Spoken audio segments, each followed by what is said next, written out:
सभी को नमस्कार।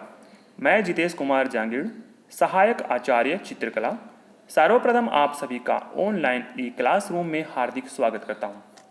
आज हम बीए द्वितीय वर्ष के चित्रकला विषय के सैद्धांतिक प्रश्न पत्र के इकाई प्रथम के अध्याय अजंता की चित्रकला का अध्ययन करेंगे।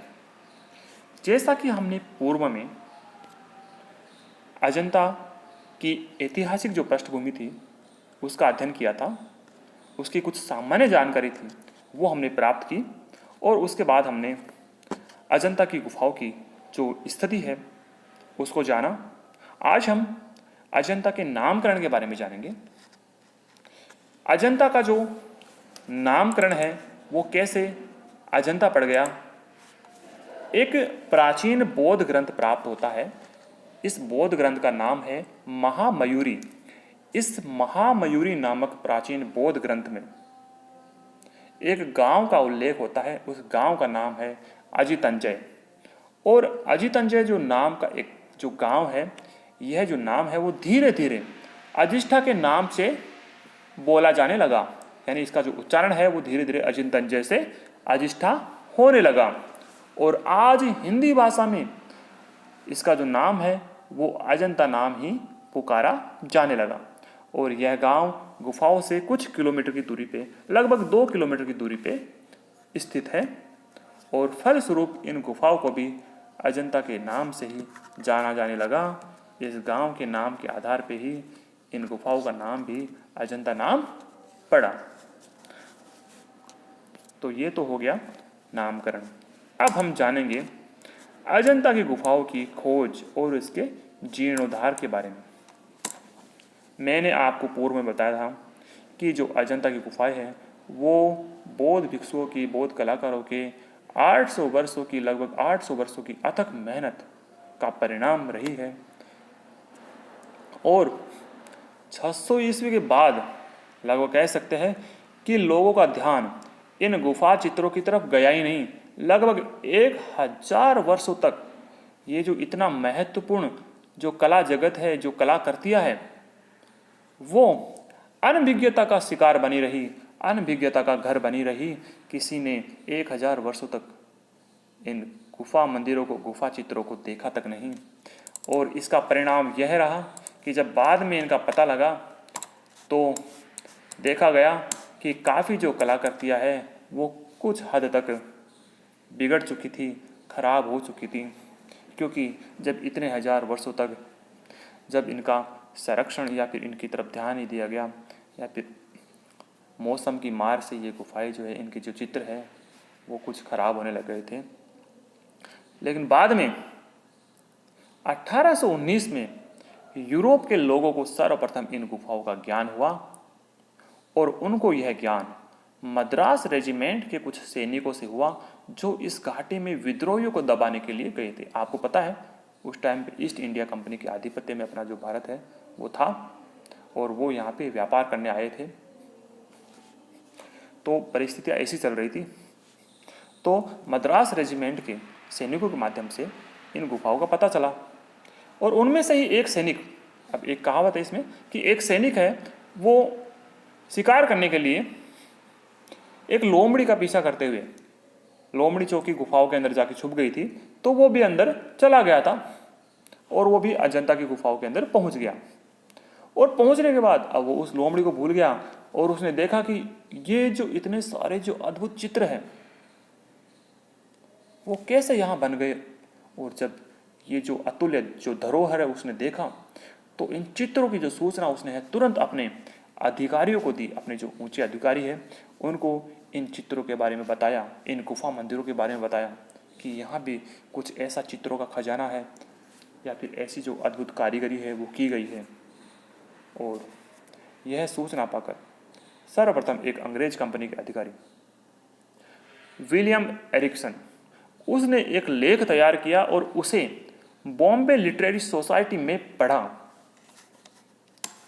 और 1824 ईस्वी में लेफ्टिनेंट जेम्स ई अलेक्जेंडर, एक अंग्रेज अधिकारी है लेफ्टिनेंट जेम्स ई अलेक्जेंडर, उसने इन गुफाओं को देखा।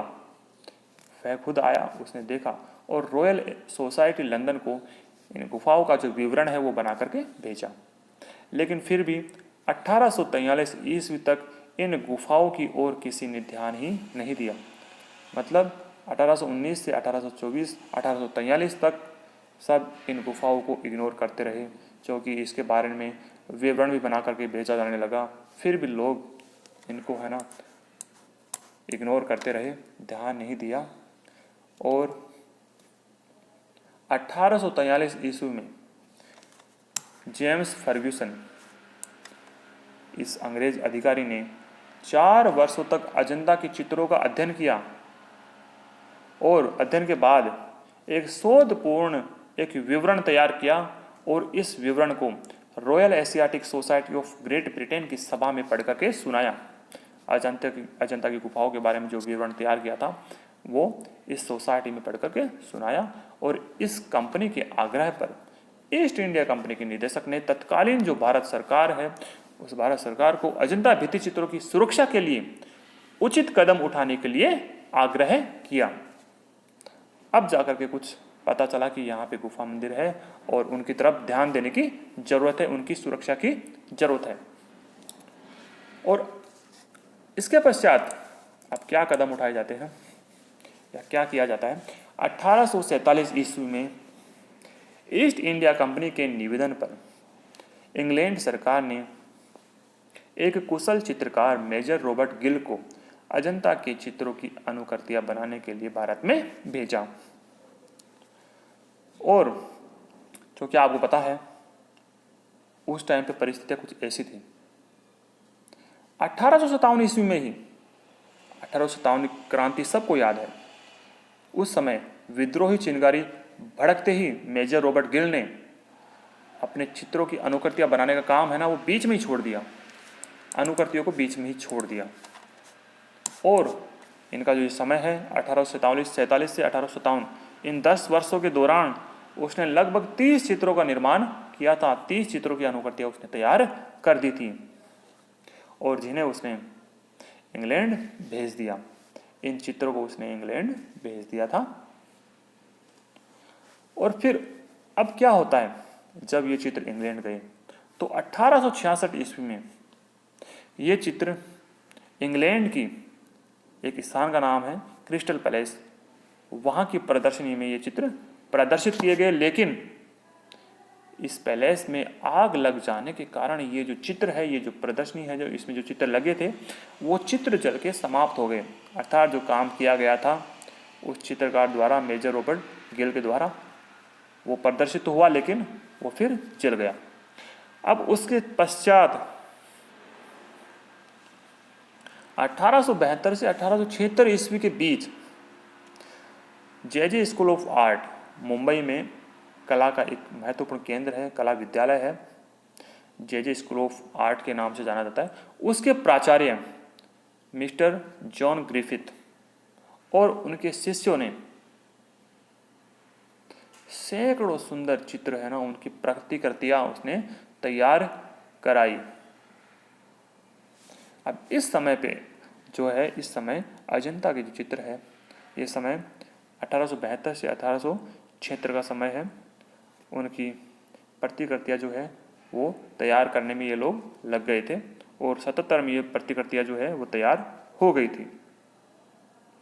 उसके पश्चात 1885 ईस्वी में यह जो चित्रकृतियां है, जो मुंबई स्कूल के जो प्राचार्य हैं उसके और उसके शिष्यों के द्वारा तैयार की गई थी, ये चित्रकृतियां Victoria and Albert museum South Kensington में प्रदर्शित की गई। लेकिन दुर्भाग्य ऐसा रहा कि इस भवन में भी आग लग गई और ये कलाकृतियां फिर से जल गई। ये एक तरह से अजंता की गुफाओं की चित्रकृतियों के लिए हम दुर्भाग्य ही कहेंगे कि ऐसे समय में कि जो कि लोगों का ध्यान तो गया लेकिन फिर भी ये पूरे विश्व के सामने नहीं आ पाई। अब उसके पश्चात ग्रिफिथ फिर भारत आए और उन्होंने फिर से इन चित्रों की जो अनुकृतियां है उनकी अनुकृतियां तैयार की। जो चित्रकृतियाँ तैयार की वो उसने 2 जिल्दों में तैयार की थी, the paintings of Buddhist cave temples of Ajanta और एक खानदेश इंडिया के नाम से। और फिर इनको 1896 ईस्वी में इनको प्रकाशित किया गया था। तत्पश्चात 1909 से 1911 के बीच लेडी हेरिगम भारत आई और लेडी हेरिगम के निरीक्षण में जो चित्रकार है, इन चित्रकारों के नाम है नंदलाल बोस, आशित कुमार हलदार, समरेंद्र नाथ गुप्त, के वेंकटप्पा जैसे इन कलाकारों ने अजंता चित्रों की अनुकृतियां तैयार की, यानी पुनः इन अजंता के चित्रों की अनुकृतियां तैयार की गई और फिर बाद में अजंता फ्रेस्को के नाम से एक पुस्तक का प्रकाशन करवाया गया। उसके बाद तो ये जो गुफा चित्र है वो पूरी दुनिया के सामने आने लग गए और 1954 ईस्वी में यूनेस्को ने उसके द्वारा भी न्यूयॉर्क से अजंता के रंगीन चित्रों का एक संग्रह पेंटिंग्स ऑफ अजंता फ्रेस्को नाम से प्रकाशित हुआ। तो इस प्रकार से इतने वर्षों में ये जो गुफाएं हैं, ये गुफा चित्र है 1819 से लेकर के 1911 और 1954 तक ये सबके सामने आए, इतने लंबे समय के पश्चात।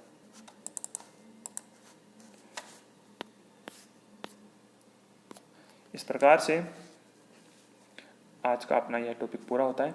आगे हम अजंता के बारे में पढ़ेंगे, अजंता की भित्ति चित्रण की विधि।